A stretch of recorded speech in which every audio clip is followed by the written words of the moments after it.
हाँ नमस्ते बेटा, बैठ जाओ. So we are starting with what we call as SHM or oscillations.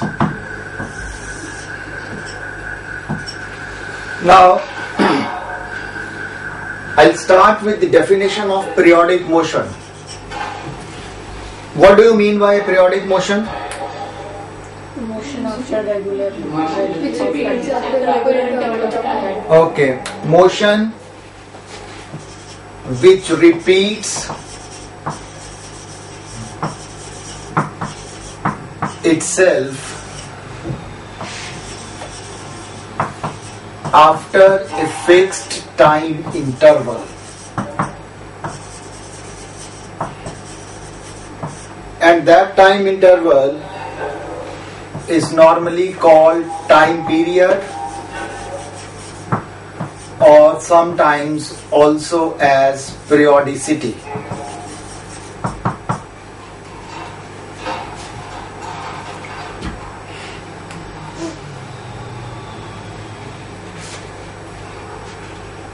Samana Center.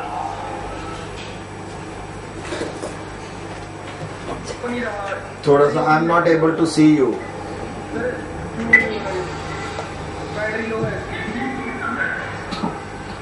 चलो बस ठीक है बैठ जाओ. हो गया, मैंने कर लिया. ओके ठीक है ठीक है अब. Okay so that is periodic motion and we call it the time interval. जो fixed time interval के बाद what are its examples? oscillation of a bob pendulum. Periodic motion की कोई और general example? Rotation of earth on its own axis. What is the periodicity of that motion? 24 hours. Motion of earth around the sun. What is the periodicity of that motion? 365 days or 1 year. So such motions are called periodic motion. Another example you can take is uniform circular motion.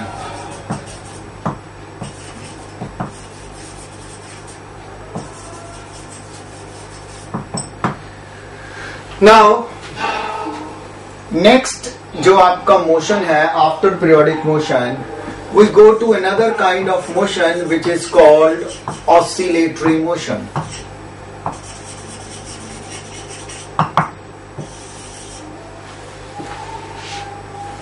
What is oscillatory motion? It is a special kind of periodic motion.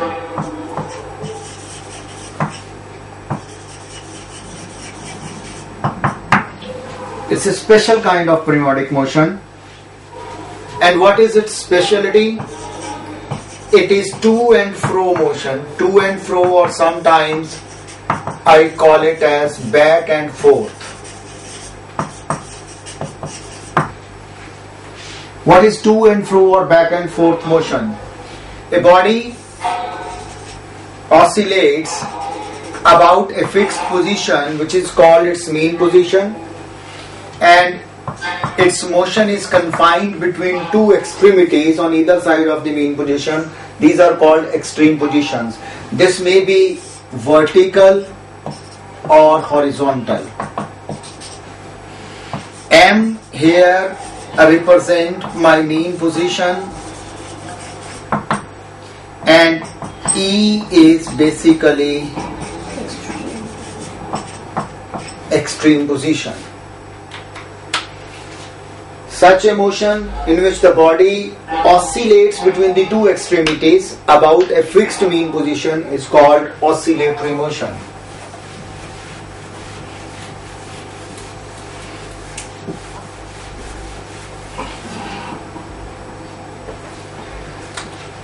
The maximum displacement on either side of the extreme position is called its amplitude. So for oscillatory motions, I like to define a few basic terms. First is, what is one oscillation? One oscillation means if you see the body going towards right from the mean position, then the time interval or the distance by the body when it will again cross the mean position in the same direction. It means body अपनी mean position से यहां जाएगी, वापिस आएगी. अब जब वापिस आ रही है तो उसने मीन पोजीशन तो क्रॉस कर ली, बट ऑसिलेशन कंप्लीट करने के लिए उसको मीन पोजीशन सेम डायरेक्शन में क्रॉस करनी है. तो यह भी नहीं हुई है, बॉडी यहां पे जाएगी and then it will come back here. So this is 1/4, 1/4, 1/4 and this is another 1/4. सो यहां से वो चल के वापिस आके दोबारा जब मीन पोजीशन को टुवर्ड्स राइट क्रॉस करेगी, आप इधर को आते हुए भी ले सकते हो. Any point you can fix and then you can say कि जब वो उस पॉइंट के ऊपर अपना मोशन रिपीट करेगी मतलब उस पॉइंट से सेम डायरेक्शन में उसको क्रॉस करेगी, then I will say from here to here one oscillation is completed. The time to complete one oscillation will be called the time period T. That is time to complete one oscillation. Excuse me sir. हाँ जी. Sir अगर हम जैसे जो हमारा ball experiment होता है वहाँ से तो हम सर एक्सट्रीम पोजीशन से छोड़ते हैं उसे, तो फिर जब वो सर मीन पोजीशन पर दोबारा उसी डायरेक्शन में आता है तो वन ऑसिलेशन होती है उसकी. नहीं, आप ऑसिलेशन देखिए, मैं ये मान के चल रहा हूँ कि पार्टिकल ऑलरेडी ऑसिलेट कर रहा है. आप एक्सट्रीम पोजीशन को छोड़ दो, आप ऑसिलेशन तो 5 मिनट बाद, 10 सेकंड बाद, 20 सेकंड बाद कभी भी ले सकते हो ना. जरूरी थोड़ी जब आपने छोड़ा तभी ऑसिलेट करना है, उसको आप छोड़ दो. जब वो आपके सामने मीन पोजीशन पे, जब आप सिंपल पेंडुलम का एक्सपेरिमेंट करते हो तो शायद टीचर ने आपको बताया होगा कि आप उसको थोड़ा सा हिला के छोड़ देते हो. उसके बाद आप स्टॉप वॉच कब स्टार्ट करते हो? जब वो मीन पोजीशन को किसी एक डायरेक्शन में, नीचे आप चौक से लाइन लगाते हो, ग्राउंड पे लाइन लगा लेते हो, फिर आप जब उस वक्त जब वो मीन पोजीशन को क्रॉस करता है तब आप स्टॉप वॉच स्टार्ट करते हो. फिर आप 20 ऑसिलेशंस का टाइम पीरियड नोट करते हो, 20 से डिवाइड करके 1 का करते हो, 20 का करो, 10 का करो, 5 करो, अकॉर्डिंग टू जो भी आपका टीचर कहता है. सो आपने ऑसिलेशन जब करनी है स्टार्ट तो आप मीन पोजीशन से ही देख के करते हो. एक्सट्रीम पोजीशन से भी कर सकते हो, लेकिन एक्सट्रीम पोजीशन में क्या होता है कि बॉडी एक मोमेंटली रेस्ट पे आती है और हमारे रिफ्लेक्सेस इतनी तेज नहीं है कि अगर वो 0.1 सेकंड के लिए भी रेस्ट पे आई है तो उस रेस्ट पीरियड का एरर रह जाएगा हमारे लिए. बॉडी आके रुकी या रुकने के 0.01 सेकंड बाद आपने स्टॉप वॉच स्टार्ट की. So it is always better to find the number of oscillation starting from the mean position. Body आपने छोड़ी कहां पे उससे डिपेंड नहीं करता, बॉडी तो ऑसिलेट कर रही है. अब ऑसिलेट करती हुई बॉडी की नंबर ऑफ ऑसिलेशन निकालनी है आपने. So time to complete one oscillation जो है वो टाइम पीरियड टी हो गया. Nu is equal to 1/t measured in hertz and it is the number of oscillations per second. Normally ये निकालने के लिए हम 20 ऑसिलेशंस का टाइम निकालते हैं and then we divide it by 20 to find the oscillation time period of the oscillation. ठीक है. So these are. और तीसरी जो बात ऑसिलेशन के लिए इंपॉर्टेंट है वो है एम्पलीट्यूड. हम इनवेरिएबली, मैं चैप्टर के अंदर इसको कैपिटल ए और कैपिटल आर से डिनोट करूंगा. So A and R both in my discussion will stand for the amplitude. And what is amplitude? It is the maximum displacement from mean position. So mean position से जो maximum displacement है on either side, that will be the amplitude of the oscillations. So these are few terms. Amplitude वैसे ही होता है अगर हम ऐसे wave बनाए तो जितनी उसकी मैक्सिमम हाइट. मैं वेव की तो बात ही नहीं कर रहा बेटा. वेव तो अभी जाके अगले चैप्टर में जनरेट होनी है. अभी तो सिर्फ ऑसिलेशंस करनी है आज हमने. ऑसिलेशन मतलब ये मीन से एक्सट्रीम तक का जो डिस्टेंस है वो एम्पलीट्यूड हो गया.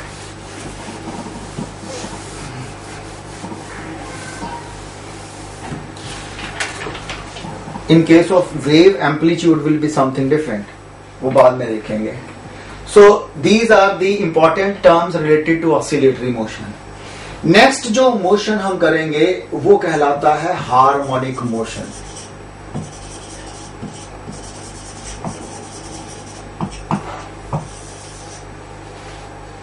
एक चीज आप और देख सकते हो, इसके साथ एक और जो हमें इंपॉर्टेंट चीज पता होनी चाहिए ऑसिलेटरी मोशन के, कि बॉडी एक्सट्रीम पोजीशन से मीन पोजीशन की तरफ हमेशा वापस आने की कोशिश करती है. इसका मतलब ऐसे मोशन को प्रोड्यूस करने के लिए कोई ना कोई रिस्टोरिंग फोर्स जरूर होगी. रिस्टोरिंग फोर्स इज नेसेसरी, जो एक्सट्रीम पोजीशन से उसको मीन तक वापस लाए. ऑफ कोर्स मीन पोजीशन को ओवरशूट भी करना है, तो इसलिए जो ऑब्जेक्ट है मेरे को इनर्शिया की भी जरूरत है, ताकि वो जो मोमेंटम कैरी करके आ रहा है उसकी वजह से वो मीन पोजीशन से आगे चला जाए. Inertia is important here. And then another thing which is important here is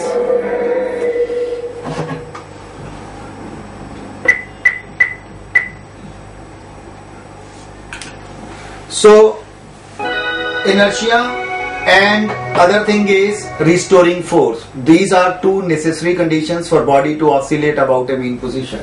sir जैसे आपने अभी समझा दिया, अगर हम एक्सट्रीम से छोड़ेंगे तो हमेशा एक्सट्रीम से, मीन से छोड़ दोगे तो ऑसिलेट करेगी नहीं बॉडी. नहीं, अगर मीन से यहाँ को देन यहाँ फिर मीन तक पहुंचेगी.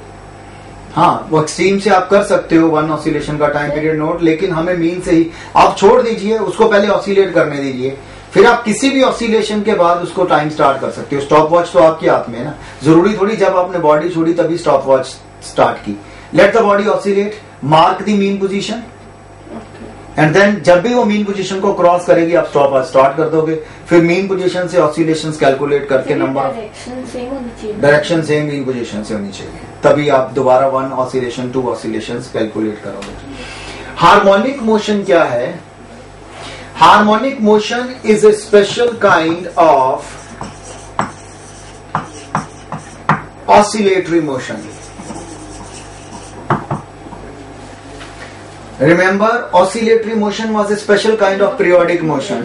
This is a special kind of oscillatory motion. It means it will retain all the qualities and characteristics of the oscillatory motion, which in turn will have the characteristics of the periodic motion. So this motion is also going to be periodic. Now a harmonic motion की speciality क्या है? It's of course an oscillatory motion. Plus ये जो है एक इसकी जो equation है, या मैं कहूं कि डिस्क्रिप्शन है, equation describing this motion,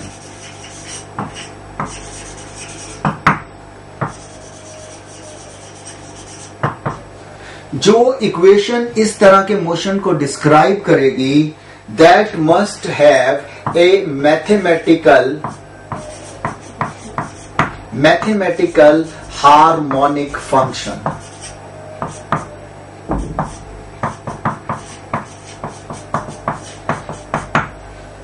now what is a mathematical function? ये शायद मैंने आपको जब शुरू में एक दो मैथमेटिकल टूल्स पे लेक्चर्स दिए थे तब बताया था आपको.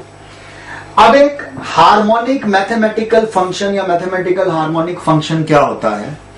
If suppose I have a function of time, then it must repeat its value after a certain increment which will be its periodicity or time period. Periodicity जरूरी नहीं है कि मैं periodicity कहूं तो वो सिर्फ टाइम के साथ ही रिलेटेड है, ये एंगल भी हो सकता है, कुछ और भी हो सकता है, डिस्टेंस भी हो सकता है. So if a function repeats its value after a certain increment and then after 2 increments so on, अगर ये ऐसी वैल्यूज दोबारा और दोबारा रिपीट कर रहा है, then such a function is called a harmonic mathematical function.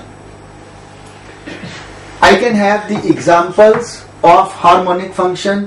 These are sine theta and cos theta. Tan theta is not, because tan theta की वैल्यू इन्फिनिटी हो जाती है. अगर हम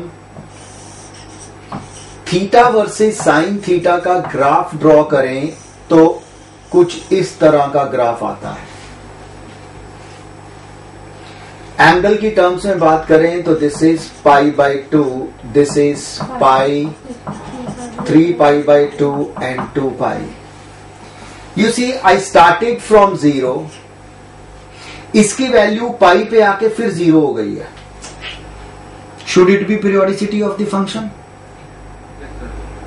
नो, बिकॉज यहां पे मेरे फंक्शन की वैल्यू 0 से पॉजिटिव की ओर जा रही है। 180 पे वो 0 तो हो रहा है, लेकिन 0 के बाद नेगेटिव जा रही है। इसका मतलब मेरे फंक्शन की जो मैग्नीट्यूड या वैल्यू की डायरेक्शन है वो 180 के बाद सेम नहीं है। यहां पे आके दोबारा वो 0 होगा और उसके बाद वो पॉजिटिव की तरफ जा रहा है। इट मींस मेरा जो 1 पीरियड पूरा यहां पे आके होगा, यहां पे आके नहीं होगा। मैंने पहले भी बताया, it is not only important कि मेरी वैल्यू रिपीट होनी चाहिए, वैल्यू के बाद बिहेवियर सेम होना चाहिए। ऑसिलेशन में फिजिकली बात करते थे तो हम कहते थे कि उसकी डायरेक्शन ऑफ मोशन बॉडी की जरूर उसी वक्त की सेम होनी चाहिए। मैथमेटिकली बात करते हैं फंक्शन की, तो व्हेन आई से the behaviour of the function, that means कि उसका जो वैल्यू है वो पॉजिटिव या नेगेटिव की तरफ इंक्रीज होनी चाहिए, वो भी सेम होना चाहिए। सो यहां पे अगर मैं इसकी पीरियोडिसिटी की बात करूंगा, अगर पीरियोडिसिटी की बात करेंगे तो ये 2 पाई होगा, ना कि पाई होगा। So you will see that what does it mean. Sin theta is a function, but then sin theta will be equal to sin theta plus 2 pi. Mathematically, pi पे भी सेम होगा, sin 180 भी 0 होगा, but I am not only concerned with the magnitude but the behavior of the mathematical function at that point. So मेरे लिए इसकी periodicity 2 pi होगी।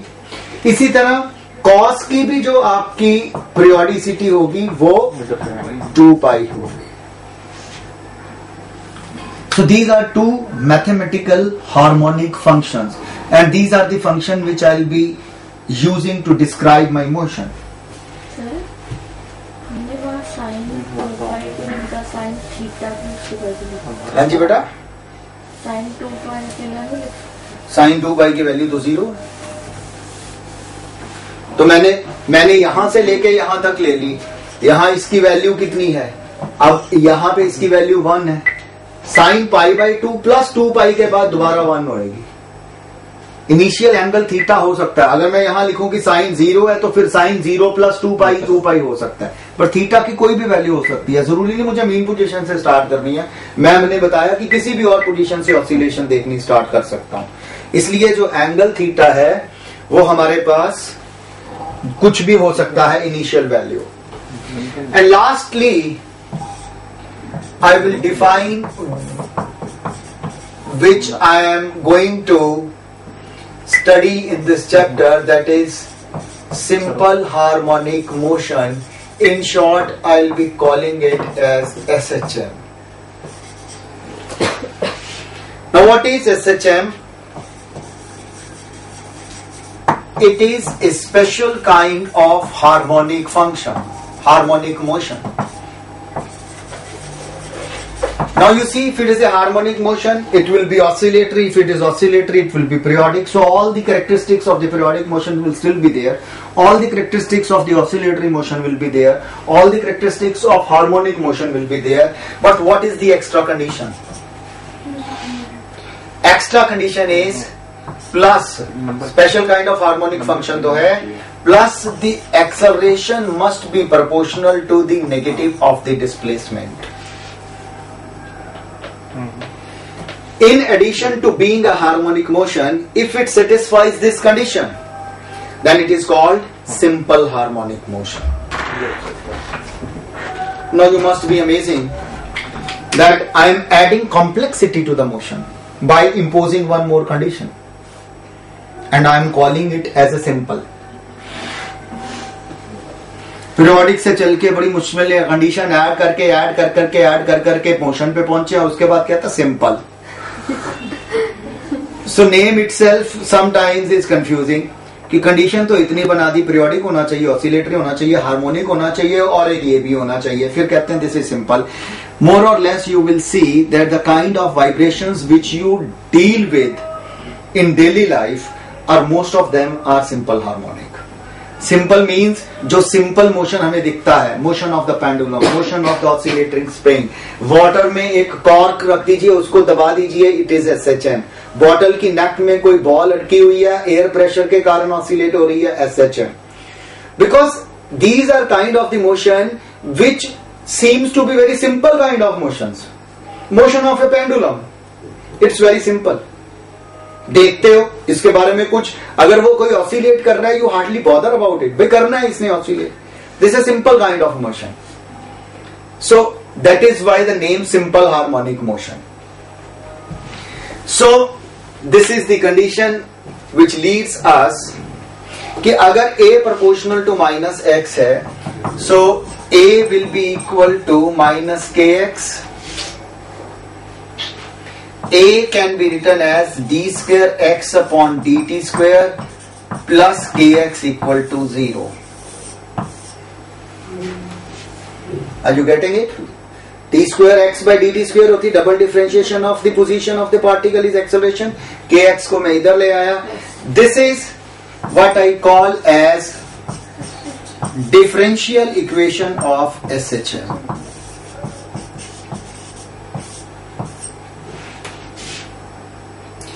The solution to these equations, which is beyond this mathematical scope of our discussion, to find the solution of this equation mathematically, this is differential equation which you will learn to solve in class 12th, and that too first order, because ये square है, तो this is called a second order differential equation. You might not learn to solve such equations even in calculus at class 12th standard. So I will simply give you the solutions, not how to solve. जो आपको इसके roots हैं, आप quadratic equation के roots निकालते हो, इसी तरह डिफरेंशियल इक्वेशन के भी जो सॉल्यूशन होते हैं, वो आपके जो सॉल्यूशन है वो हम देखेंगे कि इसको सॉल्व करके x की क्या क्या वैल्यूज आती हैं जो इस इक्वेशन को सेटिस्फाई करती हैं. उसका मतलब नहीं पता लगा एक्सेलरेशन प्रोपोर्शनल टू x. बेटा ये तो कंडीशन है ना मेरे सिंपल हार्मोनिक मोशन की. अच्छा नहीं पता लगा, मीन पोजीशन की तरफ क्यों आती है बॉडी? रिस्टोरिंग फोर्स क्या होती है?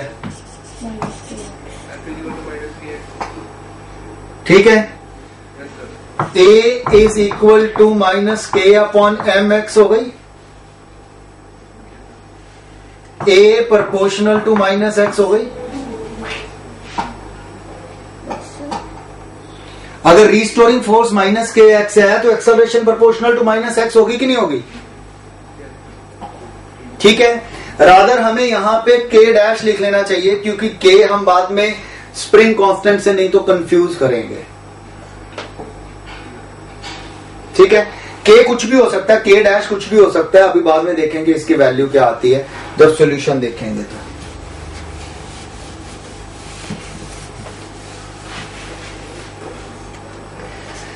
now this is how I define the simple harmonic motion of a particle mathematically with the help of the differential equation. अब मैंने आपको बता दिया कि इसके सॉल्यूशन निकालने अभी हम mathematically we can do that. शायद +2 में जाके आप सीख भी लोगे, +1 में शायद डिफरेंशियल इक्वेशन इतनी नहीं करी हमने. Apart from that I can represent my simple harmonic motion in some convenient way. पहले सिंपल हार्मोनिक मोशन को किसी कन्वीनियंट, जो कि जिसके बारे में हमें पता है, और मैं अब ये मान के चल रहा हूं कि आपको यूनिफॉर्म सर्कुलर मोशन अच्छी तरह से आता है. मैंने सुबह आके बच्चों को पूछा भी था, बट चलिए अब मैं मान के चल रहा हूं कि आपको यूनिफॉर्म सर्कुलर मोशन के बारे में सब कुछ पता है. सो uniform circular motion itself can not represent SHM. क्यों?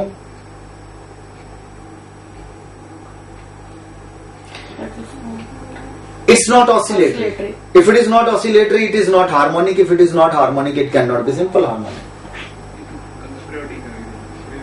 ये periodic है, लेकिन ये इस तरह का periodic motion है जिसके बारे में हमने पढ़ रखा है. क्या हम यूनिफॉर्म सर्कुलर मोशन से किसी तरीके SHM रिप्रेजेंट कर सकते हैं, जनरेट कर सकते हैं, हम कर सकते हैं। यूनिफॉर्म सर्कुलर मोशन में जो बॉडी है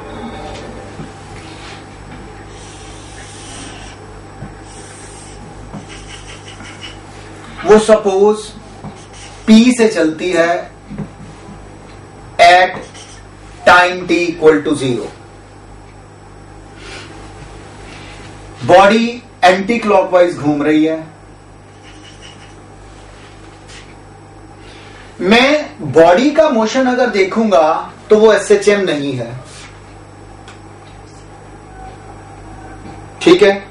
but if I see the projection of this point on it's diameter, projection means आप इमेजिन कीजिए कि इधर मैंने एक टेबल लैंप जला दिया, ये पार्टिकल जब P से Y तक जाएगा तो इसकी प्रोजेक्शन O से Y तक जाएगी।